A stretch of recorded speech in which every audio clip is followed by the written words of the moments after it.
Assalamualaikum dan selamat sejahtera. Nama saya Muhammad Farouk bin Mat Yunus. Berikut adalah pembangunan organisasi iaitu isu atau masalah yang berlaku dalam organisasi. Dan organisasi yang dipilih adalah Bank Simpanan Nasional.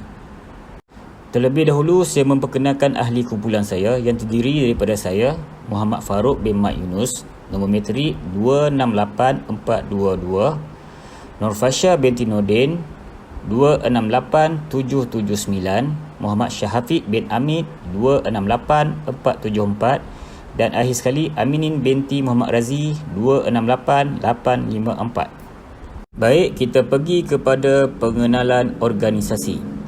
Bank Simpanan Nasional adalah merupakan sebuah institusi perbankan yang sehingga kini masih lagi mendapat tempat di hati pelanggannya. Walaupun telah banyak institusi perbankan yang lain wujud dalam industri perbankan negara maupun dunia pada hari ini. BSN ini telah ditubuhkan pada 1 Disember 1974 dan diletakkan di bawah kuasa Kementerian Kewangan, di mana setiap undang-undang dan peraturan yang guna pakai adalah bergantung kepada kementerian itu sendiri.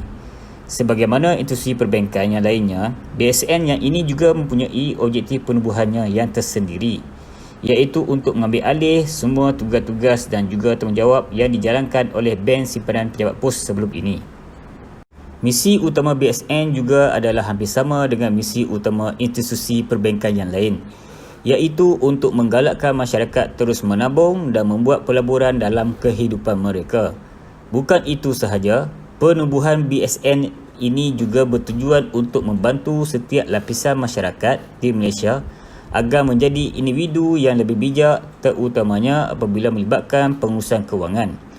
Perkembangan BSN ini dilihat semakin positif di mana pada hari ini bilangan pekerja yang ada juga semakin bertambah, di mana setakat Februari 2021 jumlah pekerja BSN adalah seramai 7,200 orang. Cawangannya juga dilihat semakin bertambah serta kekal dalam industri perbankan yang ada. Sehingga kini terdapat 390 cawangan BSN di seluruh Malaysia. Sistem pengurusan yang diperkenalkan oleh BSN kepada pelanggannya adalah terbahagi kepada dua jenis, iaitu sistem perbankan konvensional dan sistem perbankan Islam. Awalnya, produk yang ditawarkan hanyalah berusakan konvensional sahaja. Namun, melihat kepada permintaan pengguna yang telah berubah dan didorong oleh perubahan masa kini, menyebabkan pihak pengurusan BSN juga telah membuat perubahan dengan menawarkan pelbagai jenis produk kepada pelanggan mereka. Seterusnya kita masuk kepada perbincangan. Proses pembangunan organisasi atau lebih dikenali sebagai Organisation Development (OD) harus dilaksanakan di setiap organisasi. Ini kerana proses ini merupakan satu proses perubahan yang dilaksanakan secara terancang, di mana ia menengahkan ilmu sains sosial sebagai sandaran kepada usaha-usaha penambahbaikan. Ia bertujuan untuk meningkatkan lagi kebersanan dan kecekapan operasi organisasi itu sendiri, di samping untuk meningkatkan pembangunan kaki tangan yang ada dalam setiap jabatan. Di samping itu, bagi institusi perbankan seperti BSN, tindakan penambahbaikan boleh dilaksanakan melalui pelbagai aspek, di mana ia secara tidak langsungnya boleh membantu BSN menjadi sebuah institusi perbankan yang lebih baik berbanding sebelumnya. Bagi membolehkan penambahbaikan dilaksanakan dengan lebih mudah, setiap cawangan BSN akan dinilai dari setiap aspek, di mana bagi cawangan yang paling banyak mendapat maklum balas positif dari pengguna, maka cawangan BSN tersebut akan dijadikan sebagai contoh kepada cawangan BSN yang lainnya. Berikut pula ada diagnosis. Diagnosis ini terbagi berempat, iaitu yang pertama ialah istilah diagnosis adalah merupakan satu usaha untuk mencari atau menilai setiap persekitaran yang ada bagi mencari punca sebenar yang menyebabkan wujudnya masalah dalam organisasi tersebut. Setelah diagnosis dilaksanakan, justifikasi sangat diperlukan untuk memastikan usaha-usaha perubahan yang dibuat dalam proses pembangunan tidak menjadi satu usaha yang sia-sia. Diagnosis yang dijalankan juga haruslah dilaksanakan dengan bersungguh-sungguh, kerana setiap keputusan atau maklumat yang diterima daripada diagnosis tersebut akan digunakan untuk menyelesaikan segala isu dan masalah yang wujud. Dan secara tidak langsung, ianya akan membantu untuk meningkatkan semula produktiviti dan kualiti output organisasi, di mana ia juga boleh membantu organisasi mencapai matlamatnya. Assalamualaikum, nama saya Nurfasha binti Nordin. Saya akan menerangkan berkaitan 4 kepentingan diagnosis. Rothwell, Sullivan dan McLean 1995 menyatakan bahawa terdapat 4 kepentingan diagnosis ialah yang pertama, memberi serta mendapatkan maklum balas terkini. Yang kedua, membantu pihak pengurusan untuk mengawasi usaha-usaha perubahan yang dilakukan. Yang ketiga, membantu dalam merancang perubahan. Yang keempat, menilai keadaan atau masalah semasa yang dihadapi oleh organisasi.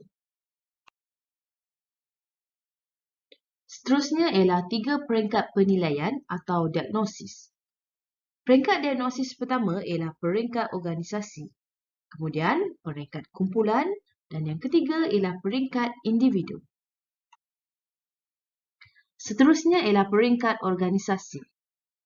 Cumming, T.G. dan Worley C.G. 2001 menjelaskan bahawa diagnosis yang dijalankan di peringkat organisasi boleh dibahagikan kepada 3 aspek, iaitu input, komponen reka bentuk dan output yang dihasilkan. Peringkat organisasi.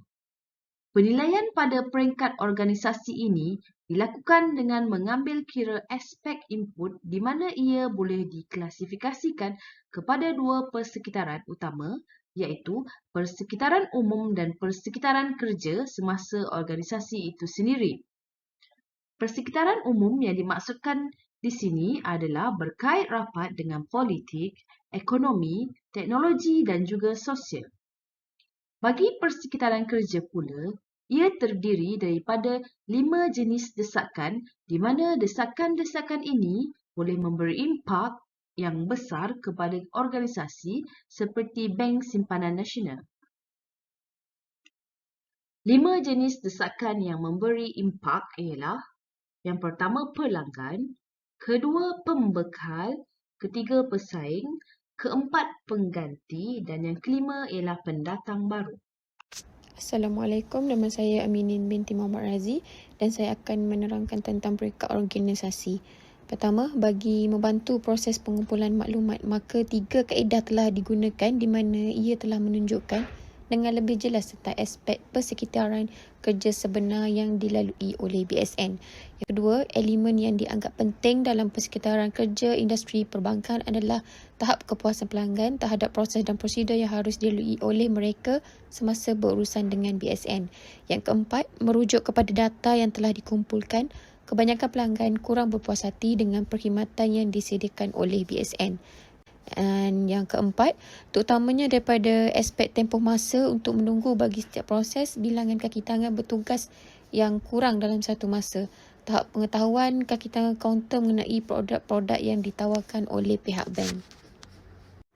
Yang seterusnya, peringkat kumpulan. Proses diagnosis di peringkat kumpulan pula boleh ditakrifkan sebagai penilaian yang dibuat terhadap jabatan, bahagian ataupun unit di mana penilaian ini akan melibatkan penilaian terhadap pasukan kerja yang ada serta jawatan kuasa yang telah dibentuk dalam organisasi. Pertama, input yang dimasukkan dalam penilaian peringkat kumpulan ini merujuk kepada reka bentuk organisasi itu sendiri di mana ia melibatkan komponen reka bentuk yang lebih mendalam.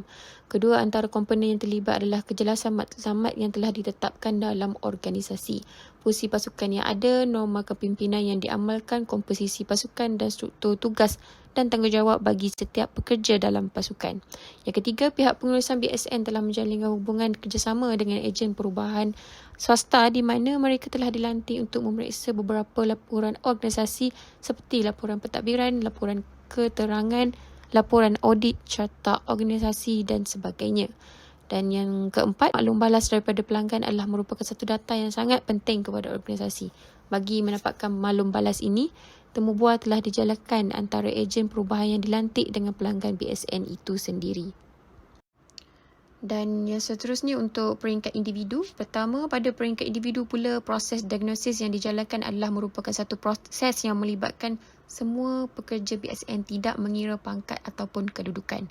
Yang kedua, bahagian input yang dimaksudkan di sini adalah tentang beberapa elemen komponen reka bentuk di mana ia mengandungi 2 peringkat, iaitu peringkat organisasi dan peringkat kumpulan. Dan yang ketiga, bukan itu sahaja, bahagian input ini juga dilihat turut dipengaruhi oleh ciri-ciri demografi yang dimiliki oleh pekerja BSN itu sendiri. seperti usia, bangsa, jantina, jawatan, tahap pendidikan, pengalaman kerja dan sebagainya. Untuk kaedah diagnosis yang digunakan pula ialah pertama, kaedah yang digunakan adalah temu bual dengan pihak pelanggan, di mana proses temu bual ini telah dijalankan oleh ejen perubahan yang dilantik oleh organisasi.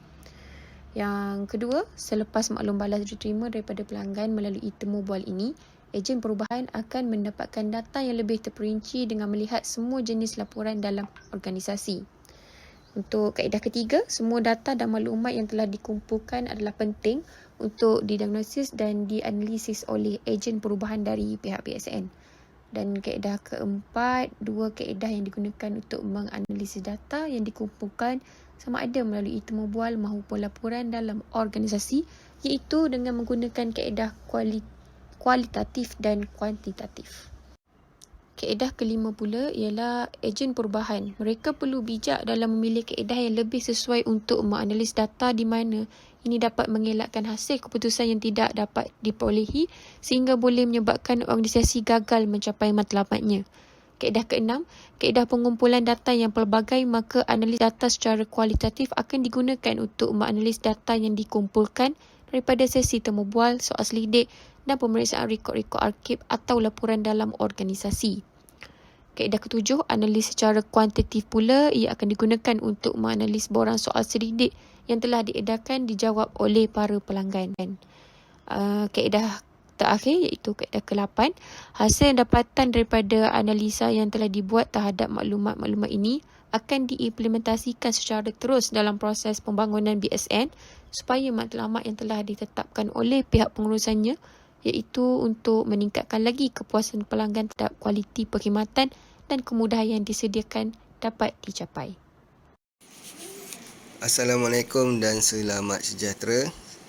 Saya Muhammad Syahafiq bin Hamid, nombor kad matrik 268474. Analisa data. Berdasarkan kepada analisa yang telah dibuat di semua peringkat iaitu organisasi, kumpulan dan individu, masalah kepuasan pelanggan ini wujud disebabkan oleh 4 faktor utama iaitu isu proses manusia, isu teknostruktural, isu sumber manusia dan isu strategi.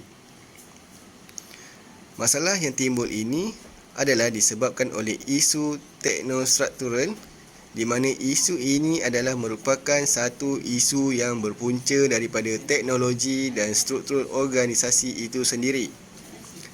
Bagi aspek struktur organisasi pula, kewujudan masalah dalaman organisasi seperti birokrasi, konflik antara pekerja, pengaguhan pekerjaan dan tidak adil dan pengkhususan kerja yang tidak wajar juga telah menyebabkan para pekerja tidak dapat memberikan perkhidmatan yang terbaik kepada pelanggan mereka. Isu teknostruktur adalah merujuk kepada cara atau kaedah yang diguna pakai oleh setiap unit dan bahagian dalam organisasi tersebut, di mana setiap cara dan kaedah ini adalah diselaraskan di setiap peringkat supaya matlamat organisasi dapat dicapai dan pada masa yang sama ia boleh meningkatkan lagi kepuasan pelanggan terhadap perkhidmatan dan kemudahan yang telah disediakan. Terdapat 3 keadaan transformasi yang berlaku di organisasi, kumpulan dan individu. Di peringkat organisasi, perubahan struktur dilihat sangat penting untuk mengubah pihak pengurusan yang ada dalam organisasi agar mereka menjadi lebih bijak, terutamanya dalam mengagihkan sumber yang ada seperti tenaga kerja, peralatan, sumber kewangan dan sebagainya.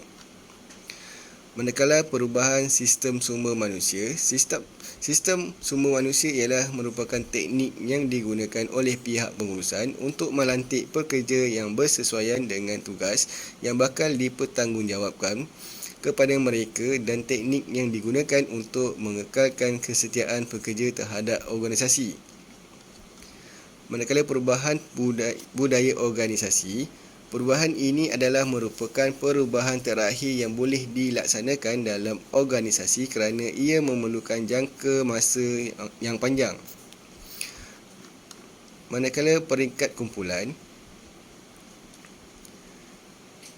kejelasan maklumat yang ada dalam organisasi, Kejelasan maklumat yang dimaksudkan di sini adalah setiap pekerja harus memahami dengan jelas penyataan misi, visi, piagam pelanggan, prosedur yang berkaitan dan sebagainya.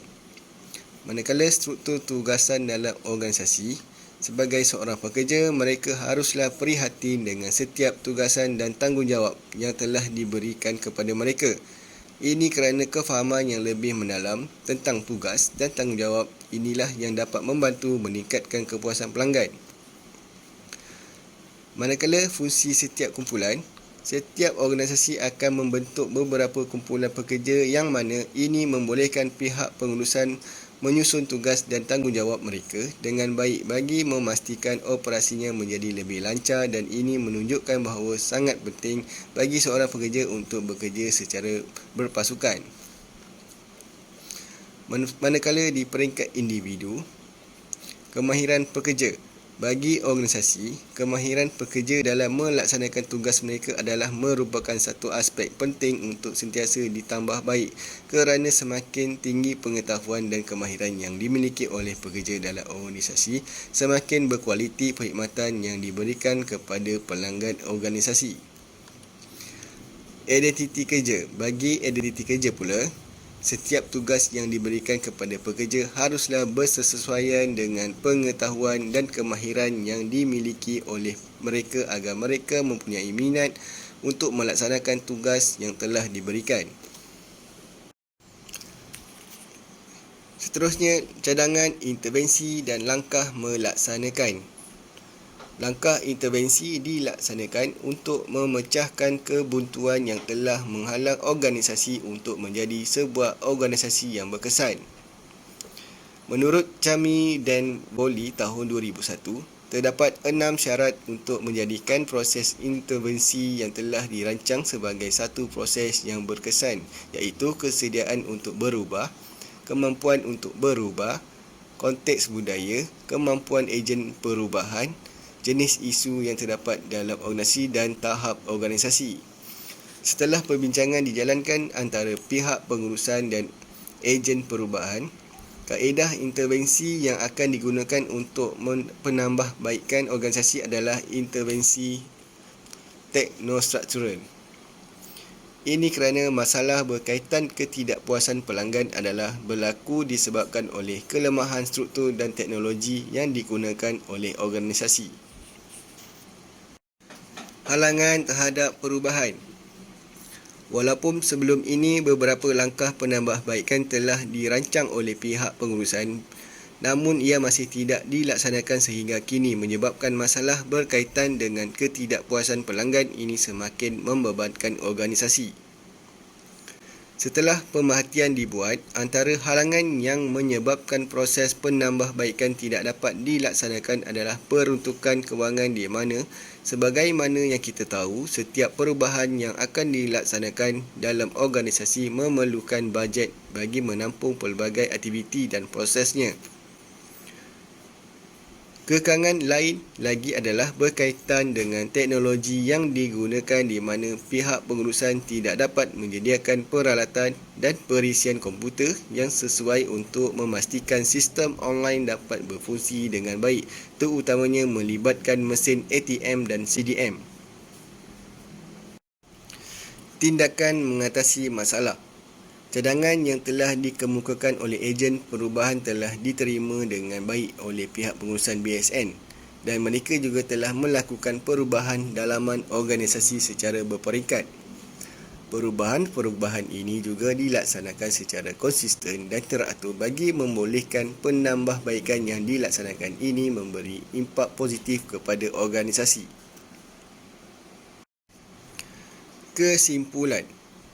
Kesimpulan yang dapat diberikan ialah isu berkaitan dengan kepuasan pelanggan adalah merupakan satu isu yang harus dititik beratkan oleh BSN, kerana slogan yang telah digunakan oleh organisasi ini adalah menggambarkan bahawa pelanggan adalah penting kepada organisasi ini.